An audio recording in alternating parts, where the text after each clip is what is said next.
one of the interesting things when he announced he was running in this election, which very few people picked up on, but I thought it was interesting having watched him a long time, is he said two things. He said, firstly, he acknowledged that if he's to build a people's revolt, it has to be broader than him. So he needs other people around him. And the second thing is he said he acknowledges, I mean, he's 60, which is not, it's not old in politics, especially if you look at the US. He's got a lot of time left, but he acknowledged for the first time that he needs to start thinking about handing the baton down to a new generation. And if you look at his team are all in the 20s, early 30s. If you look at the ecosystem that's emerging in Britain, in British politics, it's countercultural, it's very young, it's very clever, it's very sophisticated, it's aware of what's happening in other countries.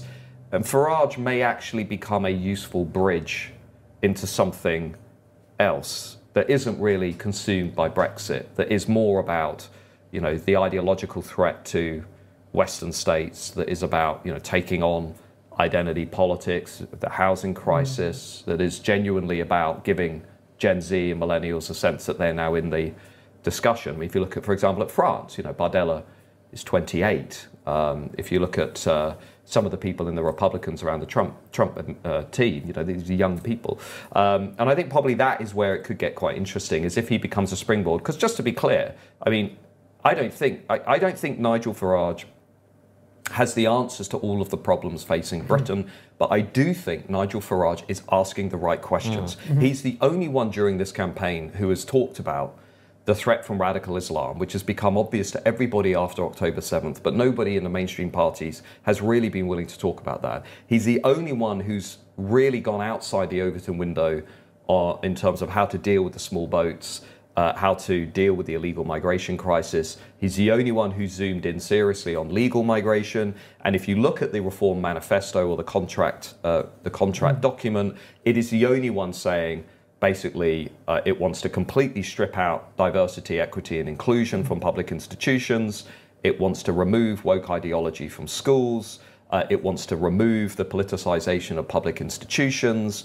It wants to adapt the Equalities Act and protect sex-based rights for women and kids. You know, so on all of those issues, whenever I go on social media and I see so many people saying, why aren't the Tories doing this? Why aren't the Tories doing that? Actually, if you sit down and you read that reform document, they are actually setting out those issues. So Farage is no longer really a sort of single issue pro-Brexit politician. If you actually take that document seriously, he's now talking about a cluster of issues that I think reflect his ideological and intellectual evolution.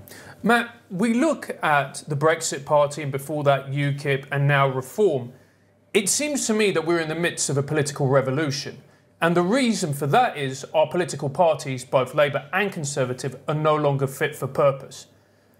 Do we need revolution right across the board? Do these parties need breaking up because they just don't work for the ordinary person? Well, what we need is an alternative, because if you look at the post-Brexit consensus in this country that is supported by both left and right, Labour and Conservatives, what is that consensus? Big state, big regulation, big tax, big immigration, big on woke, or at least woke adjacent, low growth, no real willingness or appetite to step outside of the elite consensus on any of those issues. So just if you're a Democrat, you don't have to agree with Nigel Farage and Reform. But as a Democrat, right, I would say we need an alternative to that consensus, because if the Brexit referendum in the last 10 years showed us anything, it's that there is enormous appetite in the country outside of London and the university towns for a genuine alternative to the elite consensus. You look at Europe, at the European Parliament elections just gone, or you look at the direction of America, you know, we have the first big debate coming up with Donald Trump and Joe Biden. There is a serious political discussion going on about the future of Western societies. The UK general election I found to be utterly woeful. I mean, think about the things we haven't talked about. We haven't had a serious debate about Ukraine. We haven't had a serious debate about Israel-Gaza. We haven't had a serious debate about the long-term growth strategy in this country. Most serious economic analysts, including those on the left, like the Institute for Fiscal Studies, are saying both of the main parties are lying to voters about the state of public finances.